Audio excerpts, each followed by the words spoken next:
ஹஜ்ஜி பெருநாளுக்கு முந்திய தினம் 9வது பிறை யௌமு அரஃபா என்று சொல்வார்கள். அரஃபாவுடைய நாள் நபிகள் நாயகம் ஸல்லல்லாஹு அலைஹி வஸல்லம் அன்னவர்கள் தன் வாழ்நாளில் செய்த முதல் ஹஜ்ஜும் இறுதி ஹஜ்ஜும் அதுதான். ஹஜ்ஜி என்றாலே அரஃபா தான் என்று பெருமானாரால் கோடு கிழித்து காண்பிக்கப்பட்ட அந்த புனிதம் நிறைந்த அரஃபாவிலே, அந்த புண்ணியம் பூத்து குலுங்கக்கூடிய அந்த மைதான பேர்வழியிலே, ஷைத்தான்கள் எல்லாம் தலை தரித்து ஓடக்கூடிய அந்த நாளிலே நன்மைகளை ஏற்றுக்கொண்டு மனிதர்கள் செய்த தவறுகளை எல்லாம் பரிபூரணமாக மன்னித்து, நான் உங்களை முழுவதுமாக மன்னித்து உங்களை அன்று பிறந்த குழந்தையாக மாற்றப் போகிறேன் என்று அல்லாஹ் வாக்கு கொடுக்கக்கூடிய அந்த நாளிலே பெருமானார் ஸல்லல்லாஹு அலைஹி வஸல்லம் பேசிய சொற்பொழிவு, சொல்லப்போனால் அதுதான் நபிகள் நாயகத்தின் இறுதி பேருரை. அந்த பேருரையும் நம்முடைய வாழ்க்கையில் ஒவ்வொரு நிமிடமும் அதிலிருந்து கிடைக்கக்கூடிய சாரும், அதிலே இருக்கக்கூடிய மகத்தான ஒரு பேராற்றலையும் நாம் உணர்ந்து கொள்ள கடமைப்பட்டிருக்கிறோம். நபிகள் நாயகம் ஸல்லல்லாஹு அலைஹி வஸல்லம் இதே போன்று ஒரு துல்ஹஜ்ஜி மாதத்தில் தான் அரஃபாவில் கூடியிருக்கக்கூடிய ஹாஜிகளுக்கெல்லாம் முன்பு நின்று பேசினார்கள். ஊசிக்கும் இபாதல்லாஹ் வ உஹத்திதுக்கும் அலா தாஅத்தில்லாஹ், உங்களுக்கு நான் சில உபதேசங்கள் செய்ய போகிறேன். அல்லாஹ்வை நீங்கள் வழிபடக்கூடிய விஷயத்திலே உங்களுக்கு சில விஷயங்களை கற்றுத்தரப் போகிறேன் என்று சொல்லிவிட்டு சொன்னார்கள், ஐயுஹன்னாஸ் இஸ்மஉ மின்னி உபையினு லக்கும், என்னிடத்திலிருந்து சில விஷயங்களை நீங்கள் கேட்டுக்கொள்ளுங்கள். சில காரியங்களை உங்களுக்கு நான் தெளிவுபடுத்தி தரப்போகிறேன். நான் உங்களோடு பேச விரும்புகிறேன். இந்த நாளிலே, இந்த குறிப்பிட்ட இடத்திலே, இந்த குறிப்பிட்ட ஹாஜிகளாக இருக்கக்கூடிய உங்களுக்கு மட்டுமல்ல, உங்களை தொடர்ந்து வரக்கூடிய உலக அழிவு நாள் வரை வரக்கூடிய முஸ்லிம்களுக்கெல்லாம் சேர்த்து பாடம் நடத்தப் போகிறேன். சொல்லப்போனால் இதுதான் என்னுடைய இறுதி பாடமாக இருக்குமோ என்று கருதுகிறேன். காரணம், ஃபைன்னி லா அத்ரி லஅல்லி லா அல்காக்கும் பஅத ஆமி ஹாதா ஃபீ மௌகிஃபி ஹாதா, எனக்கு தெரியவில்லை, அல்லாஹ் மீ சத்தியமிட்டு சொல்லுகிறேன், அடுத்து ஒரு வருடம் இதுபோன்ற ஹஜ்ஜி மாதம் கிடைத்து அந்த துல்ஹஜ்ஜி மாதத்திலே இதே அரஃபாவிலே இதே இடத்திலே நான் உங்களை சந்திப்பேனா மீண்டும் என்று எனக்கு தெரியவில்லை. எனவே இதுவே என்னுடைய இறுதி ஹஜ்ஜாக இருக்கலாம். எனவே சில விஷயம் சொல்லுகிறேன், கேளுங்கள், நீங்கள் புரிந்து கொள்ளுங்கள், தெளிவாகிக் கொள்ளுங்கள் என்று பெருமானார் ஸல்லல்லாஹு அலைஹி வஸல்லம் முதலில் மக்களின் கவனத்தை தன் பக்கம் ஈர்த்து சொல்ல வரக்கூடிய தகவலினுடைய ஆழத்தையும் அதனுடைய தடிவத்தையும் அவர்களின் மனதிலே புரிய வைத்து, பின்னால் சொல்லக்கூடிய ஒவ்வொன்றும் உலகத்தில் வாழுகிற முஸ்லிம் என்று தன்னை அடையாளப்படுத்திக் கொள்ளக்கூடிய, நபிகள் நாயகத்தின் உம்மத் என்று பெருமையாக பேசிக்கொள்ளக்கூடிய ஒவ்வொருவரும் பின்பற்றி நடப்பதற்கு மிக தகுதியானது என்பதை பெருமானார் ஸல்லல்லாஹு அலைஹி வஸல்லம் உணர வேண்டும் என்பதற்காக வேண்டி மக்களின் கவனங்களை, இல்லை அங்கே கூடியிருக்கக்கூடிய ஹாஜிகளின் கவனங்களை, இல்லை அந்த ஹாஜிகள் மட்டுமல்ல, உலகத்தில் இருக்கக்கூடிய எல்லா முஸ்லிம்களின் கவனங்களையும் தன் பக்கம் ஈர்க்கிறார்கள். ஈர்த்துவிட்டு பல உபதேசங்கள் செய்தார்கள். இங்கே நான் முக்கியமாக 1-2 கோடிட்டு காட்ட விரும்புகிறேன். பெருமானார் ஸல்லல்லாஹு அலைஹி வஸல்லம் அன்னவர்கள் செய்த முக்கியமான உபதேசங்களில் ஒன்று, இன்ன ரிபல் ஜாஹிலியத்தி மௌதூஉன், அறியாமை காலத்தில் வாங்கி கொண்டிருந்த வட்டிகள் எல்லாம் இதோ இன்றோடு புதைக்கப்பட்டு விட்டது. இனிமேல் உங்களில் யாரும் வட்டிக்கு அடிமையாகி விடாதீர்கள். வலக்கும் வலாக்கின் லக்கும் ரூசு அம்வாலிக்கும், நீங்கள் கொடுத்த முதலை மட்டும் பெற்றுக்கொள்ளுங்கள், கொடுத்த காசை மட்டும் நீங்கள் திரும்பி பெற்றுக்கொள்ளலாம். அதிலிருந்து கிடைக்கக்கூடிய மேலதிகமான தொகையை, மேலதிகமான பணத்தை நீங்கள் வட்டியாக புசிப்பதை இன்றோடு நீங்கள் நிப்பாட்டிக் கொள்ளுங்கள். லா தظلمون வலா துظلمون, நீங்கள் பிறருக்கு அநீதி இழைக்காதீர்கள், பிறனால் அநீதி இழைக்கப்படவும் செய்யாதீர்கள். நீங்க அடுத்தவர்கிட்ட வட்டி வாங்கி அந்த அடுத்தவருக்கு நீங்கள் அநியாயம் செய்யாதீர்கள். அதே போன்று காசை கடன் பெற்று அவருக்கு வட்டி கொடுத்து அநியாயம் இழைக்கவும் படாதீர்கள். ரெண்டும் செய்யாதீங்க, கொடுக்கவும் செய்யாதீங்க, வாங்கவும் செய்யாதீங்க என்று பெருமானார் ஸல்லல்லாஹு அலைஹி வஸல்லம் சொன்னதோடு நிப்பாட்டவில்லை, செய்து காட்டினார்கள். உண்மை தலைவர் என்பதற்கு இலக்கணமே பெருமானாரிடத்தில் இதைதான் நாம் படிக்க வேண்டும். எங்கே எதை சொன்னாலும் அதை அமுல்படுத்துவது முதல் நபராக பெருமானார் இருப்பார்கள். தலைவர்கள் தொண்டர்களை உசுப்பேத்துவார்கள், உக்கிரமத்திலே கொண்டு வருவார்கள், இதை செய்து முடித்துவிட வேண்டும் என்று கட்டளையிடுவார்கள். இதுதான் நம்முடைய லட்சியம் என்று பயணத்திற்கு வழிகாட்டுவார்கள். ஆனால் அந்த லட்சிய பாதையிலே அவர்கள் நிற்பார்களா என்றால் அது கேள்விக்குறிதான். ஆனால் இதற்கு நேர் மாற்றமாக விதிவிலக்காக பெருமானா ஸல்லல்லாஹு அலைஹி வஸல்லம் சொன்னார்கள் என்றால் அதை முதலில் பெருமானா செய்வார்கள். சொன்னார்கள், இதை நான் சொல்லிவிட்டேன், இதை முதலில் நான் அமுல்படுத்துகிறேன். என்னுடைய சிறிய தகப்பனார் அப்பாஸ், இவர் பலருக்கு கடன் கொடுத்திருக்கிறார். இவரிடத்திலிருந்து கடன் பெற்றவர்கள் ஏராளம் இருக்கிறீர்கள். யாரெல்லாம் இவரிடத்திலிருந்து கடன் வாங்கியிருக்கிறீர்களோ வாங்கிய கடன் தொகையை மட்டும் திருப்பி தந்தால் போதும், வட்டி எல்லாம் தள்ளுபடி செய்யப்பட்டு விட்டது. அதிலும் சொன்னாங்க, இன்னும் குறிப்பு வருகிறது, அந்த கடன் தொகையை கூட திருப்பி கொடுப்பதற்கு சக்தி இல்லை என்றால், ஏழ்மை உங்களை போட்டு பந்தாடுகிறது என்றால், அந்த கடன் தொகையை கூட நான் பரிசீலனை செய்வதற்கு, நாங்கள் எல்லாம் சேர்ந்து தள்ளுபடி செய்வதற்கு உண்டான யோசனையில் இருக்கிறோம் என்ற முடிவுக்கும் கூட பெருமானார் ஸல்லல்லாஹு அலைஹி வஸல்லம் வந்தார்கள். இப்போ வாங்காதீங்க என்று சொல்லிவிட்டு, இதை முதலில் என் குடும்பத்திலிருந்து துவங்குகிறேன். என்னுடைய வாப்பாவோடு பிறந்தவர் அப்பாஸ், அவர் கொடுத்த கடனுக்கு அவர் வட்டி வாங்க மாட்டார். நீங்கள் உரிய தொகையை மட்டும் திருப்பி செலுத்தினால் போதும், வட்டியை கொடுக்க வேண்டாம் என்கின்ற அதி அற்புதமான முன்னுதாரணத்தை, முன்மாதிரியை தன் குடும்பத்திலிருந்து அந்த ஒற்றை வரி ஆலோசனைக்கு, உபதேசத்திற்கு இலக்கணமாய் தன்னை அமைத்துக் கொண்டார்கள். அன்பு சகோதரர்களே, இன்றைய தினம் வட்டி எந்தெந்த ரூபத்திலெல்லாம் வந்து நிற்கிறது. ஆனால் அதை நாம் தவிர்த்து வாழுகிறோமா?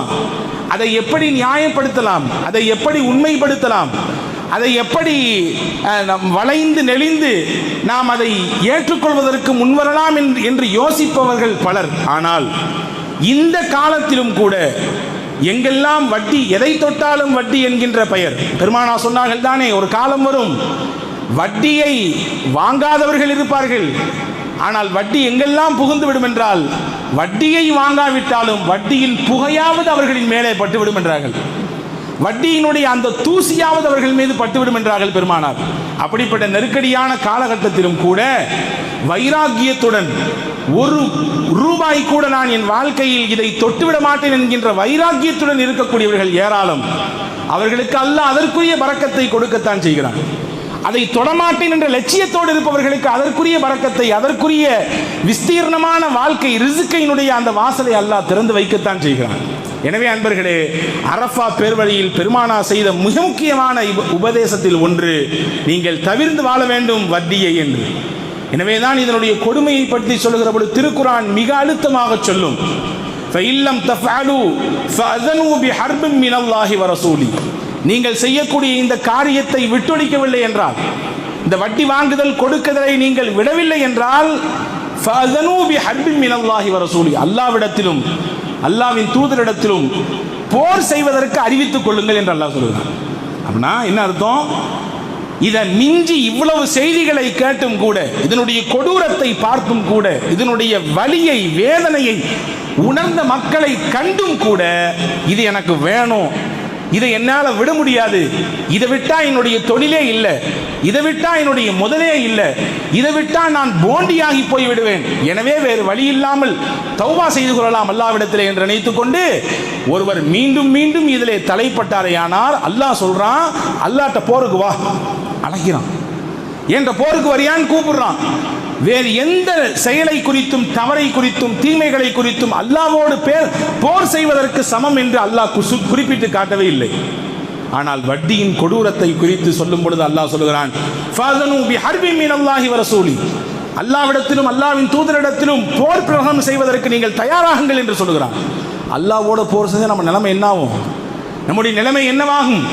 நாம் எப்படி தலைகீழாக புரட்டப்பட்டு போய்விடும் என்பதை சிந்திக்க கடமைப்பட்டிருக்கிறோம். எனவே பெருமக்களே, அரஃபாவில் நபிகள் செய்த உபதேசங்களில் முக்கியமானது இதை தவறுங்கள் என்று பெருமானா சொன்னார்கள். இரண்டாவது சொன்னாங்க, இன்னல் இசாயிக்கும் அலைக்கும் ஹக்கா வலக்கும் அலைஹின்ன ஹக்குன். நீங்கள் உங்கள் மனைவிக்கு செய்ய வேண்டிய கடமைகள், உரிமைகள் என்று சிலது இருக்கிறது. அந்த மனைவிமார்கள் உங்களுக்கு நிறைவேற்ற வேண்டிய கடமைகள், உரிமைகள் என்று சிலது இருக்கிறது. ரெண்டு பேரும் அவங்கவுங்களுடைய உரிமைகளையும் கடமையும் சரியா நிறைவேற்றுங்கன்னு சொன்னாங்க. இன்னைக்கு பிரச்சனையே இங்கே தான் வந்து நிற்குது. கணவன் மனைவியினுடைய அந்த வாழ்க்கையிலே வரக்கூடிய மேடு வெள்ளங்களை அதை எதிர்கொள்ள தெரியாமல், அல்லது எதிர்கொள்ள தெரிந்தும் என்ன, நான் ஒரு ஆண், நான் புருஷன், நான் கணவன், இப்படித்தான் இருப்பேன் என்ற மிதப்போடு இருக்கக்கூடிய கணவன்மார்கள் ஒருபுறம் என்றால், என்னுடைய அந்தஸ்து, நான் வளர்ந்த விதம், என்னுடைய ஊரினுடைய அந்த பின்புலம், என்னுடைய குடும்பத்தினுடைய பாரம்பரியம் இப்படி இருக்க, இந்த வீட்டுக்கு நிக்காஹ் முடித்து கொடுக்க பின்பு நான் இப்படி மாறணுமா, இவருக்கு மனைவியாக ஆகிவிட்டதினால் நான் இதுவெல்லாம் மாற்றிக்கொள்ள வேண்டுமா என்ற ஒரு விதமான இருமாப்போடு இருக்கக்கூடிய பெண்கள் மறுபுறம். இப்படி இருப்பதின் காரணமாக மனவிலக்குகள் என்பது திருமணம் எந்த அளவிற்கு அதிகரித்து கொண்டே போகிறதோ அதற்கு ஈக்குவலாக திருமண முறிவும் அதிகரித்து கொண்டே வந்துவிடுமோ என்கின்ற அச்சம் நிலவுகிறது சமூகத்தில். பெருமானா ஸல்லல்லாஹு அலைஹி வஸல்லம் சொன்னாங்க, கணவன் மனைவிக்கு செய்ய வேண்டிய கடமை என்று சிலது இருக்கிறது, மனைவிமார்கள் கணவனுக்கு செய்ய வேண்டிய கடமை என்று சிலது இருக்கிறது, ரெண்டு பேரும் அவரவருடைய கடமையை புரிந்து செயல்படுத்திக் கொள்ளுங்கள் என்றார்கள் ஸல்லல்லாஹு அலைஹி வஸல்லம். பெண் செய்ய வேண்டிய முக்கியமான விஷயம் என்ன? தன்னுடைய படுக்கையை தன் கணவனுக்கு மட்டுமே ஒதுக்க வேண்டும்.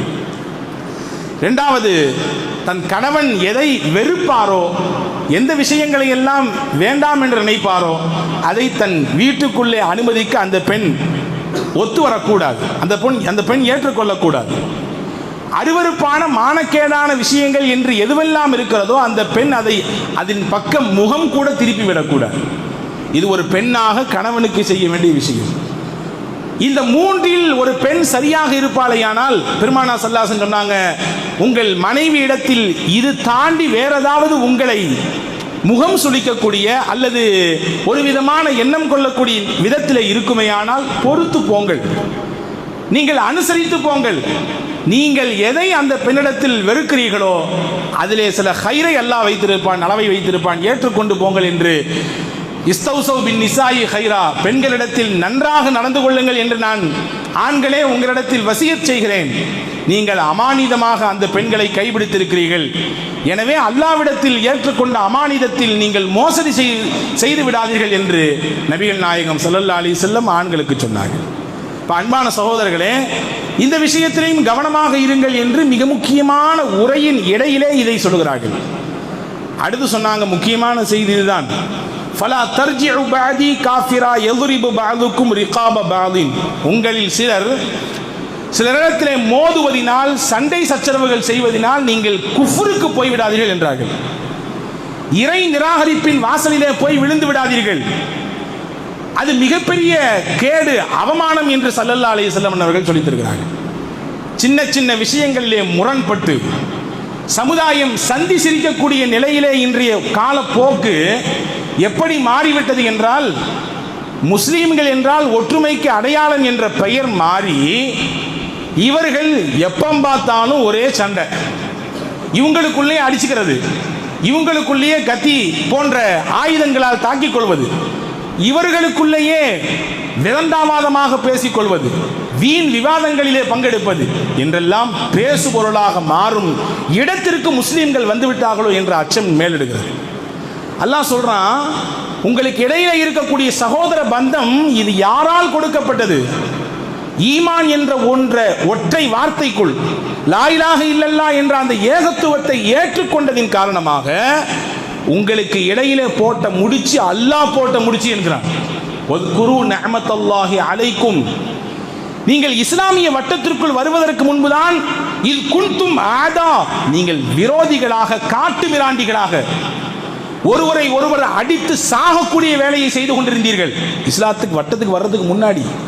ஆனா எப்ப இஸ்லாம் என்ற அந்த ஜோதியை உங்கள் நெஞ்சில் தாங்க சம்மதித்து விட்டீர்களோ, லா இலாஹ இல்லல்லாஹ் என்ற அந்த பலமிக்க வார்த்தையை உங்கள் உள்ளத்தின் கனியாக நீங்கள் சுமக்க தயாராகி விட்டீர்களோ, அப்போ முஸ்லிம் என்ற அந்தஸ்தில் உங்களை அல்லாஹ் நேமத்தாக, அருளாக சகோதர பந்தத்தை போட்டு முடித்து விட்டான்.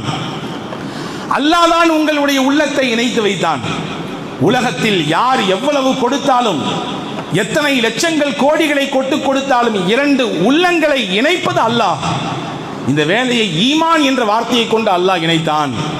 எனவே இதிலிருந்து நீங்கள் பின்வாங்கி சண்டை சச்சரவுகள் செய்து மோதிக்கொண்டு கோஷ்டி மோதலாக மாறி அதிலே பல காயங்கள், பல அவப்பெயர்கள், சமுதாயத்திற்கு பல சீரழிவுகள், அவமானங்களை எல்லாம் கொடுத்து அல்லாஹ் சொல்றது, ரசூலுல்லாஹ் சொல்ற வார்த்தையை பாருங்க, நீங்கள் குஃப்ரின் வாசலுக்கு போய் விடாதீர்கள். குஃப்ர் என்றால் இறை நிராகரிப்பு என்று பொருள். ஃபலா தர்ஜிஉ பாதி, என்னை ஏற்றுக்கொண்டு என்னுடைய சத்திய வழியை பின்பற்றுவேன் என்று உறுதி கொண்டதற்கு பிறகு நீங்கள் சச்சரவு செய்து கொண்டு, சண்டைகள் செய்து கொண்டு, விவாதங்கள் செய்து கொண்டு, தேவையில்லாமல் ஒருவரை ஒருவர் பழி சுமத்தி கொண்டு நீங்கள் குஃப்ரின் வாசலுக்கு வந்து விடாதீர்கள் என்று பெருமானார் எங்கே கண்டிக்கிறார்கள்? அரஃபா மைதானத்திலே வைத்து அந்த முக்கியமான நாளிலே சொல்லித் தருகிறார்கள். என்றால் இந்த மாதிரியான சூழல்லாம் வரும், ஷைத்தான் முடிச்சுகள் போடுவான், இப்படி சமூகத்தை பிளவுபடுத்துவதற்குண்டான சூழ்ச்சிகள் எல்லாம் நடக்கும். இது ஷைத்தான் உங்களிடத்தில் விளையாடக்கூடிய விளையாட்டு. அந்த விளையாட்டில் நீங்கள் வீழ்ந்து போய் விடாதீர்கள் என்று பெருமானார் ஸல்லல்லாஹு அலைஹி வஸல்லம் எச்சரித்தார்கள். இப்போ அன்பான சகோதரர்களே, இதுவும் அரஃபாவிலே பெருமானார் சொன்ன வார்த்தை. அடுத்து முக்கியமான செய்தியை நான் சொல்லி நிறைவுக்கு வருவேன். ஐயுஹன்னாஸ், பெருமானார் சொல்கிறார்கள், ஜனங்களே, இன்ன ரப்பக்கும் வாஹிதுன், உங்கள் ரப்பு, உங்கள் எல்லோருடைய ரப்பு ஒருவன். அபாக்கும் வாஹிதுன், உங்கள் எல்லோருடைய தந்தையும் ஒருவர். குல்லுக்கும் லி ஆதம் வ ஆதமு மின் துராப், நீங்க எல்லாரும் யாரோட சம்பந்தப்பட்டவங்க? பாவா ஆதமோடு சம்பந்தப்பட்டவர்கள். ஆதம் தான் இந்த உலகத்தில் தோன்றிய முதல் மனிதர். இல்லை இல்லை, உலகத்தில் அழிவு நாள் வரை மனிதன் யாரெல்லாம் வருவாரோ எல்லாருக்கும் தந்தை அவர்தான். அவர்தான் ஆதம். அந்த ஆதம் படைக்கப்பட்டது மண்ணிலிருந்து அப்படி சொல்லிட்டு சொல்றாங்க. உங்க எல்லாருடைய ரப்பும் ஒருத்தன் தான், உங்க எல்லாருடைய வாப்பா அத்தா ஒருத்தர். அந்த ஆதம் மண்ணிலிருந்து படைக்கப்பட்டிருக்கிறார். உங்களிடத்தில் இருக்கக்கூடிய கல்வி, அறிவு, ஆற்றல், பணம், செல்வாக்கு, அந்தஸ்து, இதை வைத்து ஒருவர் ஒருவரை தாழ்வாக கருதுவதோ, இவரை விட நான் மேலானவன் என்று எண்ணிக்கொள்வதோ, இவர் என்ன என் கால் தூசிக்கு சமம் என்று காலை வைத்து அந்த கால்பந்தை தட்டுவது போன்று ஒரு மனிதனுடைய தன்மானத்தை தட்டிவிடுவதோ ஒரு பொழுதும் ஆகுமாகாது சொன்னாங்க ஸல்லல்லாஹு அலைஹி வஸல்லம். பின்ன எதை வைத்து அளவுகோலாக மேன்மையை கணிக்க முடியும்? அக்ரமக்கும் இந்தல்லாஹி அத்காக்கும், மனிதர்களே உங்களிலே அல்லாஹ்விடத்தில் மிக மிக கண்ணியத்திற்குரியவர் யார்?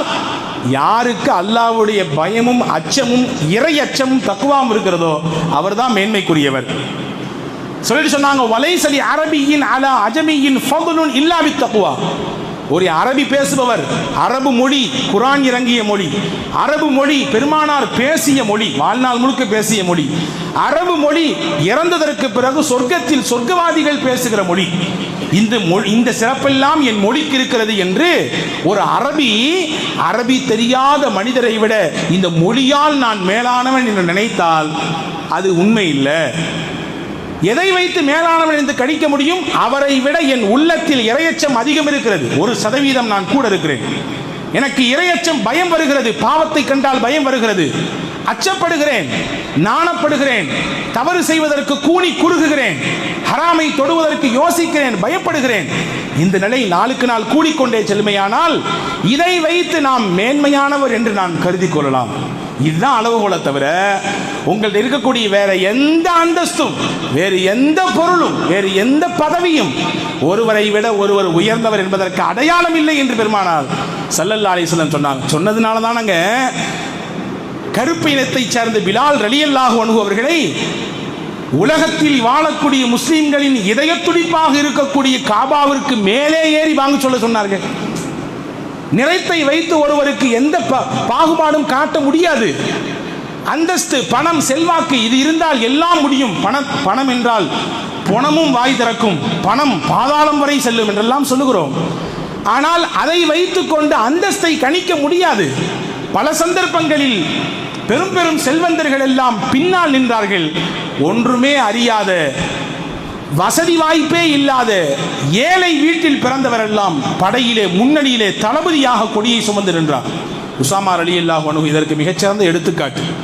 ஸெய்த் ரலியல்லாஹு அன்ஹு அவர்கள் ஒரு அடிமை, அவருக்கு பிறந்தவர் உசாமா ரலியல்லாஹு அன்ஹு. அவருடைய தலைமையிலே வெறும் 17 வயது, இன்னும் உழைக்கிறதுக்கே போகல, சம்பாதிக்கவே போகல. அவரை பிடித்து படை தளபதியாக பெருமானார் நிப்பாட்டினார்கள். அவருக்கு பின்னால் நின்றது யார்? அபூபக்கர் என்ற மிகச்சிறந்த வணிகர் நின்றார். ஹஜ்ரத் உஸ்மான் என்ற மிகப்பெரிய செல்வந்தர். இன்றைக்கு மஸ்ஜித் நபவி கண்ணு கட்டிய தூரம் விரிவாக்கம் செய்யப்பட்டிருக்கிறது என்றால் அதற்கு வித்திட்டவர் ஹஜ்ரத் உஸ்மான் ரலியல்லாஹு அன்ஹு. அவ்வளவு பெரிய செல்வந்தர். அந்த 17 வயசு சிறுவனுக்கு பின்னாடி நின்றார். அப்ப இங்கே எது அளவுகோல்? தக்வா தான் அளவுகோல், இறையச்சம் தான் அளவுகோல். இதை நீங்கள் புரிந்து நடந்து கொள்ளுங்கள் என்று நபிகள் நாயகம் ஸல்லல்லாஹு அலைஹி வஸல்லம் அந்த அரஃபா பேர் வழியிலே மக்களுக்கு, அந்த பகுதி மக்களுக்கு மட்டுமல்ல, வந்த சஹாபாக்களுக்கு மட்டுமல்ல, உலகத்தில் இறுதி நாள் முடிவு நாள் வரை வரக்கூடிய எல்லா மக்களுக்கும் ஆற்றிய பேருரை தான். இந்த பேருரையில் ஒரு பங்கை, ஒரு துண்டை தான் உங்களுக்கு சொல்லியிருக்கிறேன். அன்பர்களே, அப்படிப்பட்ட கண்ணியமான நாள் வருகிறது. ஹஜ்ஜி பெருநாளைக்கு ஒரு நாளைக்கு முன்பு 9வது பிறை அரஃபாவினுடைய பிறை. அன்றைய தினத்தை நோன்பு வைத்து சங்கைப்படுத்துவது நம்முடைய கடமை. பெருமானா ஸல்லல்லாஹு அலைஹி வஸல்லம் சொல்வார்கள், முஸ்லிமிலே வந்திருக்கிறது, சியாமு யௌமி அரஃபத அஹ்தஸிபு அலல்லாஹி ஐயு கஃபிர ஸனத்தல்லதி கப்லஹு வ ஸனத்தல்லதி பஅதா. அந்த ஒரு நாள் ஒருவர் நோன்பு வைப்பாரையானால் அவர் இந்த நாளிலிருந்து ஒரு வருடம் முன்னால் செய்த பாவத்தையும் அல்லாஹ் மன்னிக்கிறான். அதுக்கு பின்னால் அவர் செய்ய போகிற தவறுகளை, பாவங்களையும் கூட அல்லாஹ் இந்த நோன்பினால் மறைத்து விடுகிறான், மன்னித்து விடுகிறான் என்று நபிகள் நாயகம் ஸல்லல்லாஹு அலைஹி வஸல்லம் கூறுகிற வார்த்தைகளை பார்க்கிறோம். ஹதீஸிலே வந்திருக்கிறது, நசாயிலே பதிவாக இருக்கிறது, உலகத்தில் எந்த நாளில் அதிகமாக நரகத்திலிருந்து நரகவாதிகள் விடுதலை பெறுகிறார்கள், ஷைத்தானுக்கு வெறுப்பும் கோபமும் அலறி அடித்துக் கொண்டு கூச்சலிட்டு ஓடக்கூடிய நாள் எது என்று பெருமானா ஸல்லல்லாஹு அலைஹி வஸல்லம் சொல்லும் பொழுது சொன்னார்கள், மின் யௌமி அரஃபா. அரஃபாவுடைய நாளில் தான் அல்லாஹ் நரகத்திலிருந்து நரகவாதிகளை அதிகமாக விடுதலை செய்கிறான். அல்லாஹ் அதிகமாக நன்மைகளை கொடுக்கிறான் என்பது மட்டுமல்ல, மலக்குமார்களை கொண்டு பெருமைப்படுகிறான் அடியார்கள் செய்யக்கூடிய நல்லமலை பார்த்து. குறிப்பாக ஹாஜிகள் ஹஜ்ஜிலே செய்யக்கூடிய செயல்களை பார்த்து, ஹஜ்ஜி செய்யாதவர்கள் தங்களுடைய நாடுகளில் ஊர்களில் இருந்து செய்யக்கூடிய நோன்பை பார்த்து, அங்கே கேட்கப்படக்கூடிய பிரார்த்தனைகளை பார்த்து அல்லாஹ் மலக்குகளை கூப்பிட்டு சந்தோஷப்படுகிறான் என்றெல்லாம் நபிகள் நாயகம் ஸல்லல்லாஹு அலைஹி வஸல்லம் சொல்லியிருக்கிறார்கள். எனவே அன்பர்களே, வரக்கூடிய அரஃபாவுடைய அந்த சிறப்பான நாளிலே நாம் எல்லோரும் குடும்பத்தோடு நோன்பு வைக்க வேண்டும். அந்த நோன்பு 2 வருடத்தினுடைய நாம் செய்கின்ற பாவங்களுக்கெல்லாம் பிராயச்சித்தமாக, மன்னிப்பாக மாறுகிறது. அல்லாஹ்விடத்தில் நம்முடைய நெருக்கம் உயர்வதற்குரிய வழியாக அந்த நோன்பு இருக்கிறது என்பதை நாம் கவனத்தில் கொள்வோம். அதற்கு அடுத்த நாளாக இருக்கக்கூடிய யௌமுன் நஹர், குர்பானி கொடுக்கப்படக்கூடிய அந்த நாளிலே தூய்மையாக, நான் கடந்த வாரம் சொன்னது போன்று, நாம் செய்யக்கூடிய குர்பானி இதனுடைய தோலோ, இதனுடைய இறைச்சியோ, இதனுடைய இரத்தமோ அல்லாஹ்வை சென்றடைவதில்லை. நம் உள்ளத்தில் இருக்கக்கூடிய இறையச்சம் தான். நாம் கொடுக்கக்கூடிய அந்த நேரத்தில் நம் உள்ளத்தில் தோன்றக்கூடிய அந்த உயர்ந்த மேலான எண்ணம் தான் அல்லாஹ்வை மகிழ்ச்சி படுத்தும் என்பதை நாம் கவனத்தில் கொண்டு மிக மிக பரிசுத்தமாக, மிக மிக பயபக்தியோடு நாம் இந்த நல்ல அமலை, இபாதத்தை செய்வதற்கு முனைப்பு காட்டுவோம். வல்ல ரஹ்மான் நம்முடைய எல்லா விதமான தவறுகளையும் மன்னித்து இந்த அரஃபாவுடைய நாளினுடைய பரக்கத்தை கொண்டு, புனிதம் நிறைந்த ஹஜ்ஜி பெருநாளுடைய பரக்கத்தை கொண்டு எல்லா விதமான பாதுகாப்பையும் நமக்கும் நம் குடும்பத்தார்களுக்கும் நாம் வசிக்கக்கூடிய பகுதிகளுக்கும் அல்லாஹ் வழங்கி அருள் புரிவானாக. அனைத்து விதமான முசீபத்துகளையும், ஆபத்துகளையும், பெரும் பெரும் இடர்களையும், பேரிடர்களையும் அல்லாஹ் இந்த புனித நாளினுடைய பரக்கத்தை கொண்டு அல்லாஹ் பூமி பந்திலிருந்து நீக்கி விடுவானாக. இந்த கோவிட்-19 என்று சொல்லக்கூடிய இந்த தொற்றினுடைய தாக்கத்தை முற்றிலுமாக இல்லாமலாக்கி சகஜமான நிலைக்கு உலகம் திரும்புவதற்கு அல்லாஹ் இந்த நாளின் பரக்கத்தை கொண்டு அல்லாஹ் நம் எல்லோருக்கும் வழிவகுப்பானாக. பிஹக்கி சய்யிதனா முஹம்மதின் வாலிஹி வஸ்ஹாபி அஜ்மஈன். ஆமீன். வாஹிரு தாவானில் அல்ஹம்துலில்லாஹி ரப்பில் ஆலமீன். அஸ்ஸலாமு அலைக்கும் வரஹ்மத்துல்லாஹி வபரகாத்துஹு.